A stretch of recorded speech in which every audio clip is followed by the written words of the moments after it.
ಸಂವಿಧಾನ ಬದಲಾವಣೆ ಮಾಡ್ತಕ್ಕಂಥದ್ದು ಅದಕ್ಕಿರ್ತಕ್ಕಂಥದ್ದು ಪಾರ್ಲಿಮೆಂಟ್ ಅಲ್ಲಿ ಮಾಡಬೇಕಾಗಿದೆ. ಅವ್ರು ಯಾವ ಅರ್ಥದಲ್ಲಿ ಆ ಥರ ಹೇಳಿದ್ದಾರೆ ಅನ್ನೋದು ಏನು ಗೊತ್ತಿಲ್ಲ.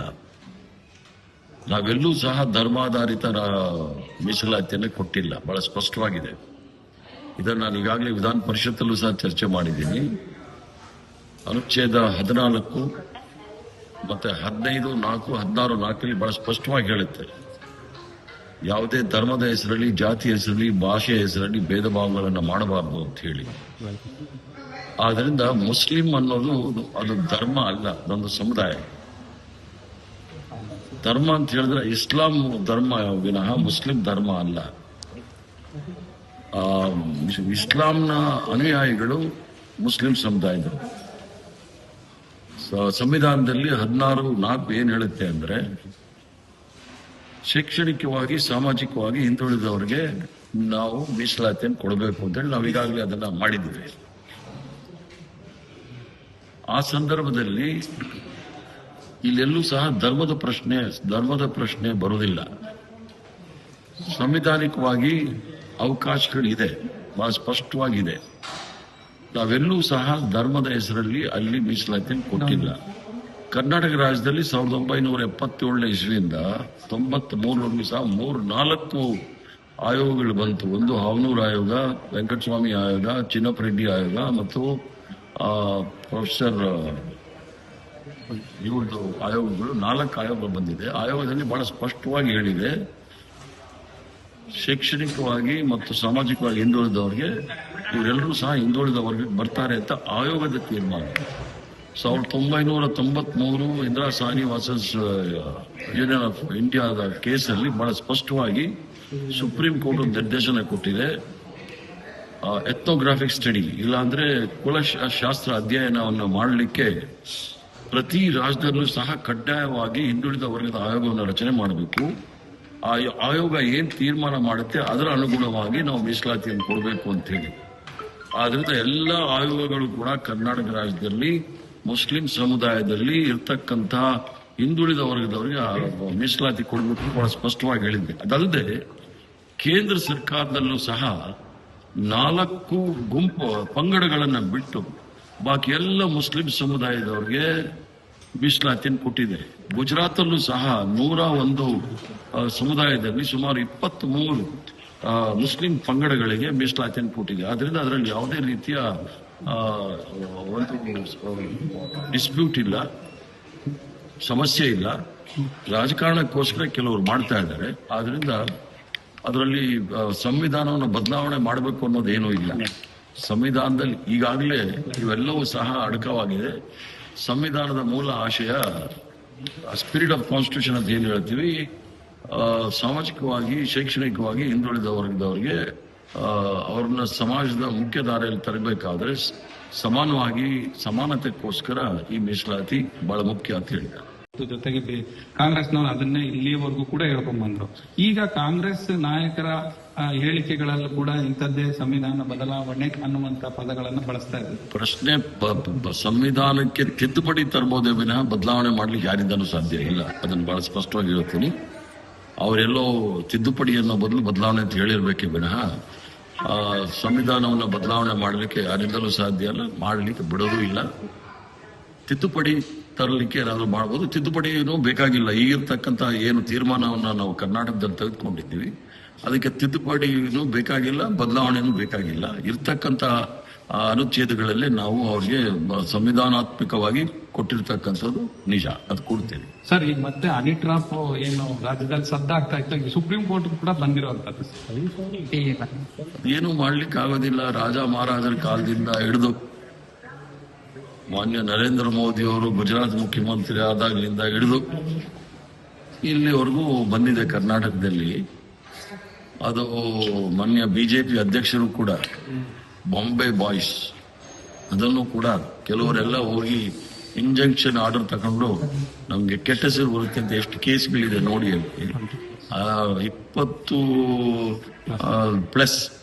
20+ ಕೇಸ್ಗಳು ಈಗಾಗಲೇ ಹನಿ ಟ್ರಾಪ್ಗಳು ಇಂಜೆಕ್ಷನ್ ಆರ್ಡರ್ ತಗೊಂಡು ಕೂತಿದ್ದಾರೆ. ಇವ್ರು ಯಾರಿಗೆ ಇವರು ಮನೆ ಮುಂದೆ ಮಾಡೋದು ಅನಾಚಾರ, ಮನೆ ಮುಂದೆ ಬೃಂದಾವನ ಅನ್ನಂಗೆ ಈ ಕತೆ ಹೇಳೋದೆಲ್ಲ ಬೇಡ. ಬಿಜೆಪಿ ಅವರು ನಡೆದೋಗಿದೆ. ಅದು ಈಗಾಗಲೇ ತನಿಖೆ ಮಾಡ್ತೀವಿ ಅಂತ ಮುಖ್ಯಮಂತ್ರಿಗಳು, ಹೋಮ್ ಮಿನಿಸ್ಟರ್ ಹೇಳಿದ್ದಾರೆ. ಅದು ಆಗಲಿ, ಆಮೇಲೆ ನೋಡಿ. ಯಾವ CBI ಅದಕ್ಕೆ ಬೇಕಾಗಿರೋದು? ಇರ್ತಕ್ಕಂಥವ್ರು ಕಂಪ್ಲೇಂಟ್ ಕೊಟ್ರೆ ಎಲ್ಲ ಎದೆದುರಿಗೆ ಸಾಕ್ಷಿಗಳ ಸಮೇತ ಇದೆ, ಅದಕ್ಕೆ CBI ಬೇಕಾ? ಹಂಗೆ ಉಣಗೆ ಕನ್ನಡಿ ಬೇಕಾ ನೋಡ್ಲಿಕ್ಕೆ? ಹಾಗೆ ಮಾಡಿ. ನೀವು ಬಹಳ ಮಾರ್ಮಿಕವಾಗಿ ಹೇಳ್ತಾರೆ. ಹೌದು, ಅದಕ್ಕೆ ಸಾಕ್ಷಿಗಳು. ಹೌದು, ಸಾಕ್ಷಿಗಳೇ ಇದೆಯಲ್ಲ. ಕೆಲವು ಹನಿ ಟ್ರ್ಯಾಪರ್ಸೇ ಬಂದು ಹೇಳಿದ್ದಾರೆ, ನಮಗ್ ಮಾಡಿದ್ದಾರೆ, ನಮಗೆ ನೋಡಿದ್ದಾರೆ ಅಂತ. ಅವ್ರು ಎಲ್ಲ ಸತ್ಯ ಈಚೆ ಬರುತ್ತೆ. ಆದ್ರೆ ರಾಜಣ್ಣ ಅವ್ರು ಹೇಳಿದ್ರು SIT ಇಂದ ತನಿಖೆ ಆದ್ರೆ ನಮ್ಗೆ ನ್ಯಾಯ ಸಿಗೋದಿಲ್ಲ ಅನ್ನುವ ರೀತಿಯಲ್ಲಿ ಹೇಳಿದ್ರು. ನಾನಾದ್ರೂ ರಾಜಣ್ಣ ಅವರು ಕರ್ನಾಟಕ ರಾಜ್ಯ ಸರ್ಕಾರದ ಮಂತ್ರಿಗಳು ಏನ್ ಹೇಳಿದ್ದಾರೆ ಅದ್ರ ಬಗ್ಗೆ ನಾನೇನು ಹೇಳಲಿಕ್ಕೆ ಆಗೋದಿಲ್ಲ. ಬಟ್ ಇವೆಲ್ಲವೂ ಸಹ ಕರ್ನಾಟಕದ ಘನತೆ ಗೌರವಕ್ಕೆ ನಾವೆಲ್ಲ ತಂತಕ್ಕಂಥ ಕೆಲಸ. ಇದು ರಾಜ್ಯದಲ್ಲದೆ ಇಡೀ ದೇಶದಾದ್ಯಂತ ಚರ್ಚೆ ಆಗ್ತದೆ. ಮೊದಲು ಶುರುವಾಗಿದ್ದೆ ಗುಜರಾತ್ ಅಲ್ಲಿ ಸಂಜಯ್ ಜೋಶಿ ಅಂತ ಹೇಳಿ ಒಬ್ಬ RSS ನ ಪ್ರಚಾರಕ ಪ್ರಮುಖ ನಾಯಕ. ಅವ್ರನ್ನೇ ಹನಿ ಟ್ರ್ಯಾಪ್ ಮಾಡಿ ಅವ್ರನ್ನ ರಾಜಕೀಯವಾಗಿ ಮುಗಿಸ್ಬಿಟ್ಟಿದ್ರು ಮಹಾನ್ ಬಾಬು. ತಾವು ನರೇಂದ್ರ ಮೋದಿ ಅವರ ಬಗ್ಗೆ ನೀವು ಹೆಸರು ಹೇಳಿದಿರಿ, ಬಹಳ ಒಳ್ಳೇದಾಯ್ತು. ನಾನು ಅದನ್ನ ಹೆಸರು ಹೇಳ್ತಾ ಇಲ್ಲ. ಸಂಜಯ್ ಜೋಶಿ ಅಂದ್ರೆ ಗೊತ್ತಾಗುತ್ತೆ ಯಾರು ಮಾಡಿದ್ದು ಅಂತ ಹೇಳಿ. ಇವೆಲ್ಲ ನಡೆದೋಗಿದೆ. ಒಂದು ಹೆಣ್ಮಗಳಿಗೆ ಅವ್ರನ್ನ ರಕ್ಷಣೆಗೋಸ್ಕರ STF ಕೂಡ ಕೊಟ್ಟಿದ್ದಾರೆ ಗುಜರಾತ್ ಅಲ್ಲಿ. ಆ ತರ ಕೆಲಸಗಳೇನು ಕರ್ನಾಟಕದಲ್ಲಿ ಆಗಿಲ್ಲ. STF ಅಂದ್ರೆ ಸ್ಪೆಷಲ್ ಟಾಸ್ಕ್ ಫೋರ್ಸ್, ಭಯೋತ್ಪಾದಕರಿಗೆ ಇವ್ರನ್ನೆಲ್ಲ ನಿಗ್ರಹ ಮಾಡ್ಲಿಕ್ಕೆ ಇರ್ತಕ್ಕಂಥದ್ದನ್ನ ಅವನ ಹೆಣ್ಮಗಳಿಗೆ ರಕ್ಷಣೆ ಕೊಡ್ಲಿಕ್ಕೆ ಅಂತ. ಅದು ಎಷ್ಟು ಬೇಕಾದ್ರೂ ಹೇಳ್ತೀನಿ. ಆದ್ರಿಂದ ದೇಶದಲ್ಲಿ ಇದು ಒಳ್ಳೆ ಬೆಳವಣಿಗೆ ಅಲ್ಲ. ಸಂವಿಧಾನ ಬದಲಾವಣೆ ಮಾಡ್ತಕ್ಕಂಥದ್ದು ಅದಕ್ಕಿರ್ತಕ್ಕಂಥದ್ದು ಪಾರ್ಲಿಮೆಂಟ್ ಅಲ್ಲಿ ಮಾಡಬೇಕಾಗಿದೆ. ಅವ್ರು ಯಾವ ಅರ್ಥದಲ್ಲಿ ಆ ಥರ ಹೇಳಿದ್ದಾರೆ ಅನ್ನೋದು ಏನ್ ಗೊತ್ತಿಲ್ಲ. ನಾವೆಲ್ಲೂ ಸಹ ಧರ್ಮಾಧಾರಿತ ಮೀಸಲಾತಿಯನ್ನು ಕೊಟ್ಟಿಲ್ಲ, ಬಹಳ ಸ್ಪಷ್ಟವಾಗಿದೆ.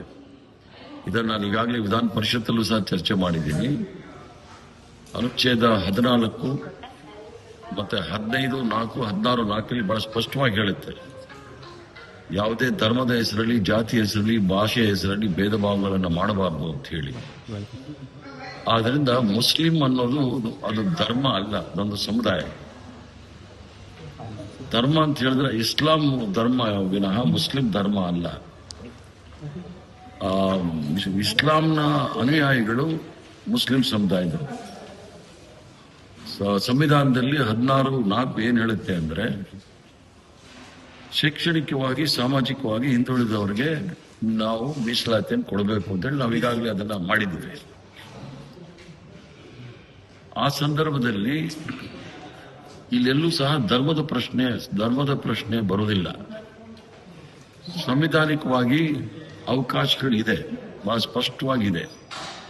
ನಾವೆಲ್ಲೂ ಸಹ ಧರ್ಮದ ಹೆಸರಲ್ಲಿ ಅಲ್ಲಿ ಮೀಸಲಾತಿಯನ್ನು ಕೊಟ್ಟಿಲ್ಲ. ಕರ್ನಾಟಕ ರಾಜ್ಯದಲ್ಲಿ 1977 ಇಸ್ವಿಯಿಂದ 93 ಸಹ 3-4 ಆಯೋಗಗಳು ಬಂತು. ಒಂದು ಹಾವನೂರು ಆಯೋಗ, ವೆಂಕಟಸ್ವಾಮಿ ಆಯೋಗ, ಚಿನ್ನಪ್ಪರೆಡ್ಡಿ ಆಯೋಗ ಮತ್ತು professor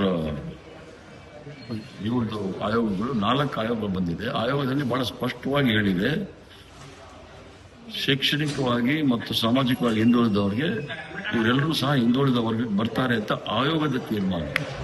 1993 Indira Sahni versus union of ಇಂಡಿಯಾದ ಕೇಸಲ್ಲಿ ಬಹಳ ಸ್ಪಷ್ಟವಾಗಿ ಸುಪ್ರೀಂ ಕೋರ್ಟ್ ನಿರ್ದೇಶನ ಕೊಟ್ಟಿದೆ. ಎಥ್ನೋಗ್ರಾಫಿಕ್ ಸ್ಟಡಿ, ಇಲ್ಲಾಂದ್ರೆ ಕುಲಶಾಸ್ತ್ರ ಅಧ್ಯಯನವನ್ನು ಮಾಡಲಿಕ್ಕೆ ಪ್ರತಿ ರಾಜ್ಯದಲ್ಲೂ ಸಹ ಕಡ್ಡಾಯವಾಗಿ ಹಿಂದುಳಿದ ವರ್ಗದ ಆಯೋಗವನ್ನು ರಚನೆ ಮಾಡಬೇಕು. ಆ ಆಯೋಗ ಏನ್ ತೀರ್ಮಾನ ಮಾಡುತ್ತೆ ಅದರ ಅನುಗುಣವಾಗಿ ನಾವು ಮೀಸಲಾತಿಯನ್ನು ಕೊಡಬೇಕು ಅಂತ ಹೇಳಿ. ಆದ್ರಿಂದ ಎಲ್ಲ ಆಯೋಗಗಳು ಕೂಡ ಕರ್ನಾಟಕ ರಾಜ್ಯದಲ್ಲಿ ಮುಸ್ಲಿಂ ಸಮುದಾಯದಲ್ಲಿ ಇರ್ತಕ್ಕಂಥ ಹಿಂದುಳಿದ ವರ್ಗದವರಿಗೆ ಮೀಸಲಾತಿ ಕೊಡಬೇಕು ಬಹಳ ಸ್ಪಷ್ಟವಾಗಿ ಹೇಳಿದ್ದೆ. ಅದಲ್ಲದೆ ಕೇಂದ್ರ ಸರ್ಕಾರದಲ್ಲೂ ಸಹ 4 ಗುಂಪು ಪಂಗಡಗಳನ್ನು ಬಿಟ್ಟು ಬಾಕಿ ಎಲ್ಲ ಮುಸ್ಲಿಂ ಸಮುದಾಯದವರಿಗೆ ಮೀಸಲಾತಿಯನ್ನು ಕೊಟ್ಟಿದೆ. ಗುಜರಾತಲ್ಲೂ ಸಹ 101 ಸಮುದಾಯದಲ್ಲಿ ಸುಮಾರು 23 ಮುಸ್ಲಿಂ ಪಂಗಡಗಳಿಗೆ ಮೀಸಲಾತಿಯನ್ನು ಕೊಟ್ಟಿದೆ. ಆದ್ರಿಂದ ಅದರಲ್ಲಿ ಯಾವುದೇ ರೀತಿಯ ಒಂದು ಡಿಸ್ಪ್ಯೂಟ್ ಇಲ್ಲ, ಸಮಸ್ಯೆ ಇಲ್ಲ. ರಾಜಕಾರಣಕ್ಕೋಸ್ಕರ ಕೆಲವರು ಮಾಡ್ತಾ ಇದ್ದಾರೆ. ಆದ್ರಿಂದ ಅದರಲ್ಲಿ ಸಂವಿಧಾನವನ್ನು ಬದಲಾವಣೆ ಮಾಡಬೇಕು ಅನ್ನೋದೇನೂ ಇಲ್ಲ. ಸಂವಿಧಾನದಲ್ಲಿ ಈಗಾಗಲೇ ಇವೆಲ್ಲವೂ ಸಹ ಅಡಕವಾಗಿದೆ. ಸಂವಿಧಾನದ ಮೂಲ ಆಶಯ ಸ್ಪಿರಿಟ್ ಆಫ್ ಕಾನ್ಸ್ಟಿಟ್ಯೂಷನ್ ಅಂತ ಏನು ಹೇಳ್ತೀವಿ, ಸಾಮಾಜಿಕವಾಗಿ, ಶೈಕ್ಷಣಿಕವಾಗಿ ಹಿಂದುಳಿದ ವರ್ಗದವರಿಗೆ ಅವ್ರನ್ನ ಸಮಾಜದ ಮುಖ್ಯ ದಾರಿಯಲ್ಲಿ ತರಬೇಕಾದ್ರೆ ಸಮಾನವಾಗಿ ಸಮಾನತೆಗೋಸ್ಕರ ಈ ಮೀಸಲಾತಿ ಬಹಳ ಮುಖ್ಯ ಅಂತ ಹೇಳಿದ್ದಾರೆ. ಜೊತೆಗೆ ಕಾಂಗ್ರೆಸ್ನವರು ಅದನ್ನೇ ಇಲ್ಲಿಯವರೆಗೂ ಕೂಡ ಹೇಳ್ಕೊಂಡ್ ಬಂದ್ರು. ಈಗ ಕಾಂಗ್ರೆಸ್ ನಾಯಕರ ಹೇಳಿಕೆಗಳಲ್ಲೂ ಕೂಡ ಇಂಥದ್ದೇ ಸಂವಿಧಾನ ಬದಲಾವಣೆ ಅನ್ನುವಂತ ಪದಗಳನ್ನು ಬಳಸ್ತಾ ಇದ್ದಾರೆ. ಪ್ರಶ್ನೆ ಸಂವಿಧಾನಕ್ಕೆ ತಿದ್ದುಪಡಿ ತರಬಹುದೇ ವಿನಃ ಬದಲಾವಣೆ ಮಾಡ್ಲಿಕ್ಕೆ ಯಾರಿಂದನೂ ಸಾಧ್ಯ ಇಲ್ಲ. ಅದನ್ನು ಬಹಳ ಸ್ಪಷ್ಟವಾಗಿ ಹೇಳ್ತೀನಿ. ಅವರೆಲ್ಲೋ ತಿದ್ದುಪಡಿ ಅನ್ನೋ ಬದಲು ಬದಲಾವಣೆ ಅಂತ ಹೇಳಿರ್ಬೇಕೆ ವಿನಃ ಸಂವಿಧಾನವನ್ನು ಬದಲಾವಣೆ ಮಾಡಲಿಕ್ಕೆ ಯಾರಿಂದಲೂ ಸಾಧ್ಯ ಇಲ್ಲ, ಮಾಡಲಿಕ್ಕೆ ಬಿಡೋದು ಇಲ್ಲ. ತಿದ್ದುಪಡಿ ತರಲಿಕ್ಕೆ ಏನಾದ್ರು ಮಾಡಬಹುದು. ತಿದ್ದುಪಡಿನೂ ಬೇಕಾಗಿಲ್ಲ. ಈಗಿರ್ತಕ್ಕಂಥ ಏನು ತೀರ್ಮಾನವನ್ನ ನಾವು ಕರ್ನಾಟಕದಲ್ಲಿ ತೆಗೆದುಕೊಂಡಿದ್ದೀವಿ ಅದಕ್ಕೆ ತಿದ್ದುಪಡಿನೂ ಬೇಕಾಗಿಲ್ಲ, ಬದಲಾವಣೆನೂ ಬೇಕಾಗಿಲ್ಲ. ಇರ್ತಕ್ಕಂಥ ಅನುಚ್ಛೇದಗಳಲ್ಲಿ ನಾವು ಅವ್ರಿಗೆ ಸಂವಿಧಾನಾತ್ಮಕವಾಗಿ ಕೊಟ್ಟಿರ್ತಕ್ಕಂಥದ್ದು ನಿಜ, ಅದು ಕೊಡ್ತೇವೆ. ಸರ್, ಈಗ ಮತ್ತೆ ಹನಿ ಟ್ರಾಪ್ ಏನು ರಾಜ್ಯದಲ್ಲಿ ಸದ್ದಾಗ್ತಾ ಇತ್ತು, ಸುಪ್ರೀಂ ಕೋರ್ಟ್ ಕೂಡ ಬಂದಿರುವಂತದ್ದು. ಏನು ಮಾಡ್ಲಿಕ್ಕೆ ಆಗೋದಿಲ್ಲ. ರಾಜ ಮಹಾರಾಜರ ಕಾಲದಿಂದ ಹಿಡಿದು ಮಾನ್ಯ ನರೇಂದ್ರ ಮೋದಿ ಅವರು ಗುಜರಾತ್ ಮುಖ್ಯಮಂತ್ರಿ ಆದಾಗಲಿಂದ ಹಿಡಿದು ಇಲ್ಲಿವರೆಗೂ ಬಂದಿದೆ ಕರ್ನಾಟಕದಲ್ಲಿ. ಅದು ಮಾನ್ಯ ಬಿಜೆಪಿ ಅಧ್ಯಕ್ಷರು ಕೂಡ ಬಾಂಬೆ ಬಾಯ್ಸ್ ಅದನ್ನು ಕೂಡ ಕೆಲವರೆಲ್ಲ ಹೋಗಿ ಇಂಜಂಕ್ಷನ್ ಆರ್ಡರ್ ತಗೊಂಡು ನಮ್ಗೆ ಕೆಟ್ಟ ಹೆಸರು ಬರುತ್ತೆ ಅಂತ ಎಷ್ಟು ಕೇಸ್ಗಳಿದೆ ನೋಡಿ.